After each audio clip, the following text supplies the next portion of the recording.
Løs godt, og nogen tog nogle slag der. Ja, det var mig.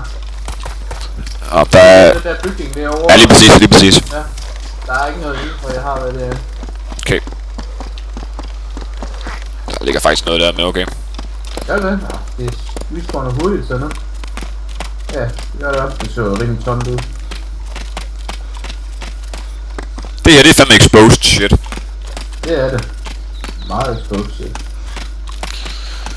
Lad være med, altså, jeg vil ikke foreslå at løbe op til den der bygning der, nej, der er mange zombier deroppe normalt. Nå, okay. Er du med? Ja. Er der zombier bag mig? Nej, lad mig lige se efter. Nej, det er der ikke. Vi kan faktisk godt slå down. Ej, der kommer sgu Ah!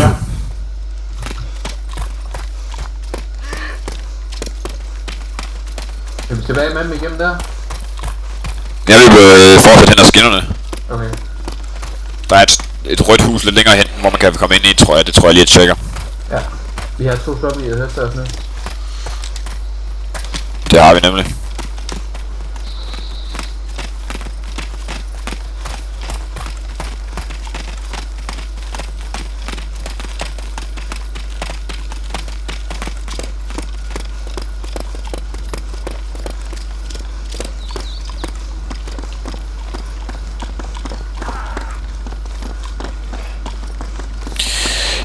Dude, Elektro, er det vest eller øst for Tjørner? Altså, hvis vi kan se Tjørner, så skal vi den vej, vi løber nu. Okay. Jamen, så kommer vi nok ikke udenom, at vi skal krydse Tjørner.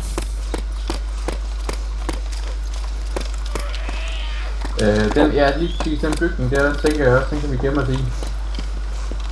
Lige at tjekke dem. Der ligger bare 3. Okay. Useless. Ja, lad os gå videre. Skal vi lige... Nej, jeg vil da også lige se, om vi står bag med dem. Ja, god idé. Jeg kunne også godt lige drikke noget vand, kan jeg se på.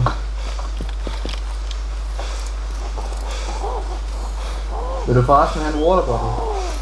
Hvor mange har du? 4, tror jeg. Og så vil jeg gerne have en,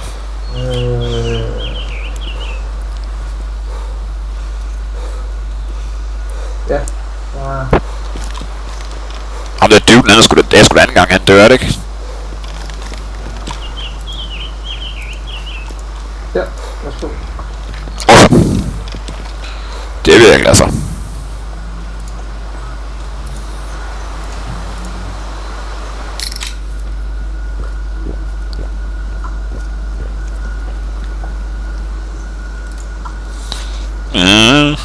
Hvad så? Jeg har nøjer på, eller paranoide tendenser. Eftersom jeg ikke har min ordentlige gun. Nå, hvad...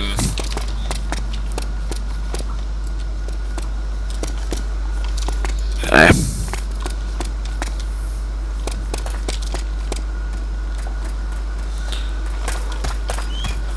Så vi kommer ikke udenom, hvis vi krydser Tjørner. Eller skal vi gå udenom i sådan en stor bue? Ja, så skal vi gå udenom, men det er altid bedre at gå igennem, jo. Altså, der er loot over det hele derinde. Ja, men jeg skal blive nakket. Nej, det gør vi ikke. Ja. Not a problem. Men altså, hvis det er sådan, at vi følger kystlinjen, så skal vi igennem. Ja, det gør vi bare. Det er til os også ligegyldigt. Ja. Det vi gør, det er, at vi går over mod Tjørner.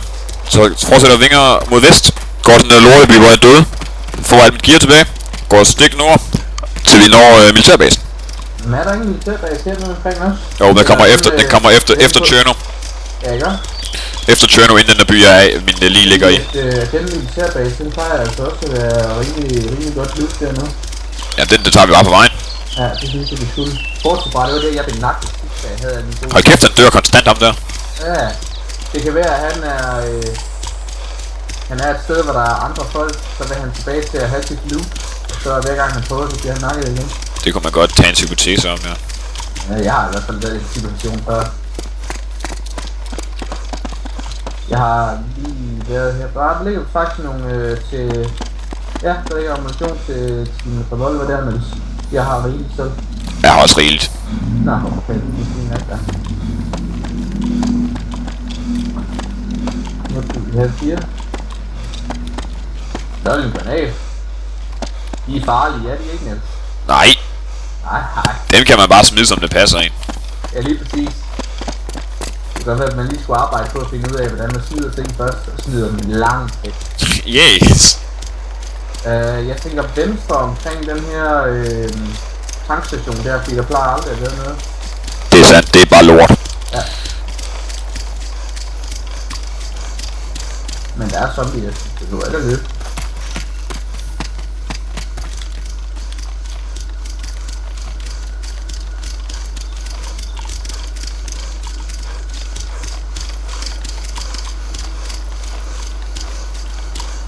Forresten, hvis du kommer på lavt liv, så har jeg nogle bøffer, der er bestik. Bare lige så du ved det. Undskyld, hvad hedder jeg? Hvis du kommer på lavt liv, så har jeg nogle bøffer i min backpack, der er stik. Ah, cool. Ja, hvis vi lige skal gennem Tjørner, så tænker jeg, at vi lige samler lidt op på vejen der. Ja, men altså almindelig mad, det giver ikke særlig meget. Det er true. Niels. What up? Det løber lige i en zombie, ja. Nu er han efter dig. Ja, jeg tænkte nok, det vil ske. Ja, det har det med at gøre en gang imellem. Kan vi komme ind i den bygning der? Nej, men jeg tror, jeg kan lose ham, hvis jeg lige, eller jeg kan komme af med ham, hvis jeg lige løber en ordentlig vej rundt om. Ja, han døde han sgu igen, ham der.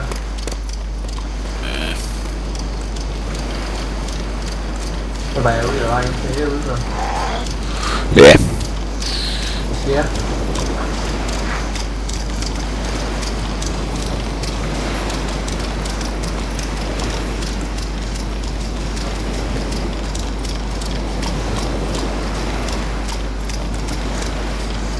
Kan vi ikke bare trække ned til havet og skyde dem? Det må du meget gerne. Jamen, de er jo efter begge to lige nu, er de ikke? Det er de nok, men jeg har ikke så meget mod på lige at skyde dem lige pt. Altså, det er dig, der har shotgun, så det er dig, der skulle gøre det. Det er true. Altså, ligegyldigt hvor du rammer dem, så dør de næsten.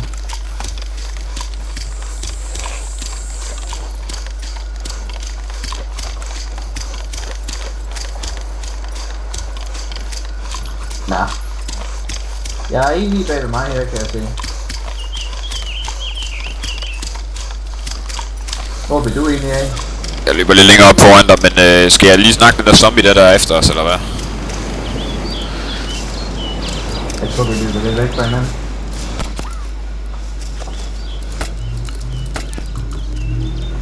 Nej, jeg er lige bag dig. Jeg har lige skudt 2 af dem. Bag dig. Han har sat 2 efter dig. Her er nu. Go, run for fuck's sake.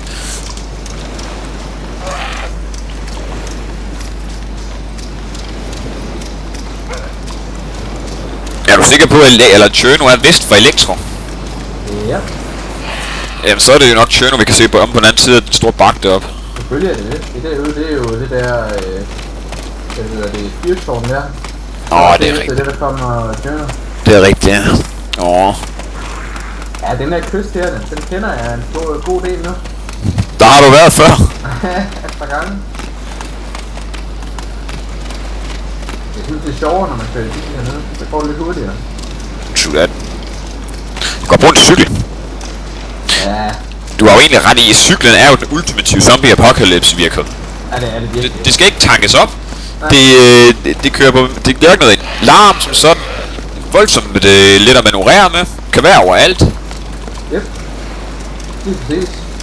Det er nemt at sige af på. Du kan komme ind igennem alt med det. Altså, der er ikke nogen rigtig blokeret med sådan overhovedet. De kan cykle all terrain. Altså, så længe det selvfølgelig er den rigtige form for cykel, du har. Men altså, man skal jo heller ikke køre ind på en racercykel. Det er sgu ikke så meget. True that. Men vi har stadigvæk 2 zombier lige bag efter mig nu. Jamen, jeg kan sgu ikke gøre så meget ved det, kan jeg? Jo, jeg løber forbi dig, og så... Jamen, det er fordi, de er alt for tæt på, dude. Nej, hvis vi nu bare løber lidt herover, ja.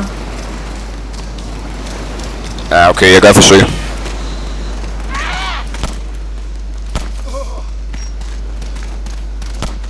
Jeg tror ikke, at... Nej, du rammer ikke særlig meget. Fuck, den lyder skæg, den der shotgun der. Ja, den er virkelig, virkelig dårlig. Nå, nu er han efter dig, Niels. Nu fik jeg den ene. Så dø dog!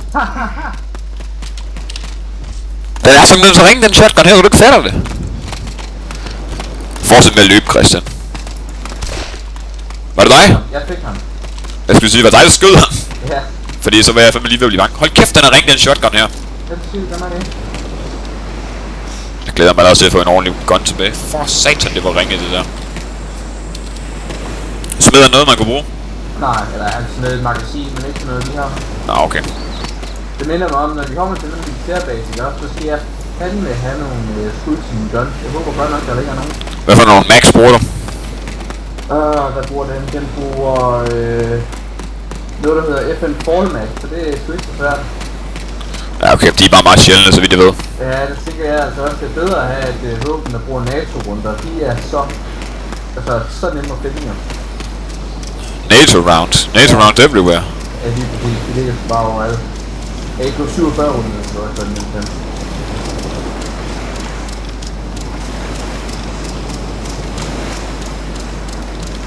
Jeg burde have en autorun-knap på det her. Det tror jeg faktisk, der er en funktion til. Nej, det er ikke bare, der er en numler.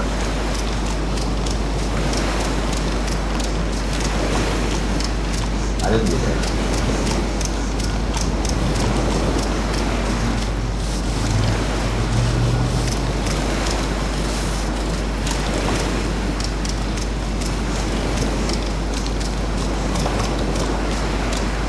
Ja, sådan er det. Så kan du døbe.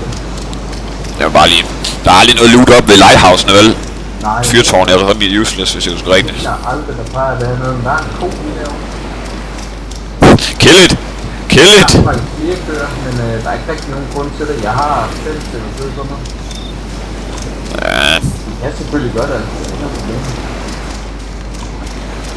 man kan næsten ikke have nok mad, kan man? Vi spiller jo alligevel.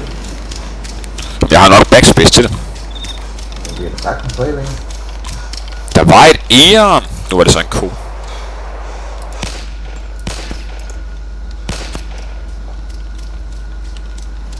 Ah. Immortal cow igen. Jamen, det er så pisseligt til at... Nej. Der fik jeg det sgu. Der fuck. What the fuck?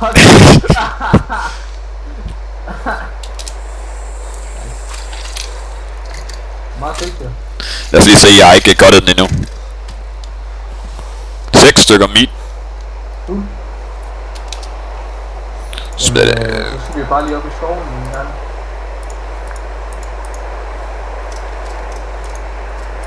Ja, vi tager den lige på et tidspunkt. Det er ikke relevant nu. What the fuck, man? Svævende køer. Nej, Immortal Cows. Så skal vi kører.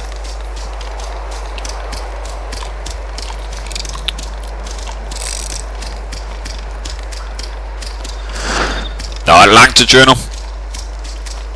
Den er langt til Tjørno. Nej, det tror jeg ikke. Det er den der lille havneby, vi kommer op til lige om lidt. Så er vi der næsten. Okay, nice.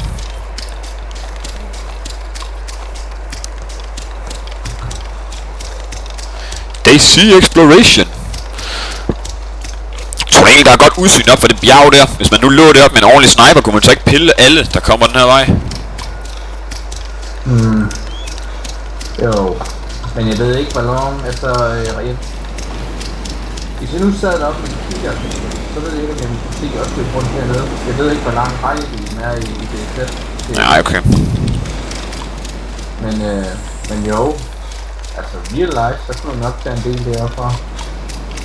Så skulle du fandme bare være god til at få idéer fra vind og afstand og så videre og fodret.